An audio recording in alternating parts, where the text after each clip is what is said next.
உத்தரப்பிரதேசத்தில் ஏற்கனவே பாஜக தலைவர்கள் 2 பேர் சுட்டுக் கொல்லப்பட்டுள்ள நிலையில் அக்கட்சியை சேர்ந்த மேலும் ஒருவர் துப்பாக்கியால் சுடப்பட்டுள்ள சம்பவம் பதற்றத்தை ஏற்படுத்தியுள்ளது.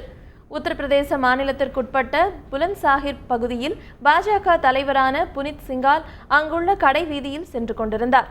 அப்போது அங்கு வந்த 4 பேர் கொண்ட கும்பல் ஒன்று ஒரு நபரிடம் பணத்தை பறித்து கொண்டு தப்பி ஓடியது. பாஜக நிர்வாகியும் வியாபாரியுமான புனித் அந்த கொள்ளையர்களை பிடிக்க முயன்றார். அதில் ஒருவனை அவர் பிடித்தபோது மற்ற மூவரும் புனித்தை துப்பாக்கியால் சுட்டுவிட்டு தப்பி ஓடிவிட்டனர். குண்டு காயத்தால் பாதிக்கப்பட்ட அவர் உடனடியாக மருத்துவமனையில் சேர்க்கப்பட்டார். இந்த சம்பவம் புலந்த்சாஹிர் பகுதிக்குட்பட்ட குலோத்தி நகரில் நடைபெற்றது. இந்த இடம் முசாஃபர் நகரிலிருந்து சுமார் 120 கிலோமீட்டர் தூரத்தில் உள்ளது குறிப்பிடத்தக்கது. இந்த துப்பாக்கி சூடு சம்பவம் தொடர்பாக இதுவரை யாரும் கைது செய்யப்படவில்லை.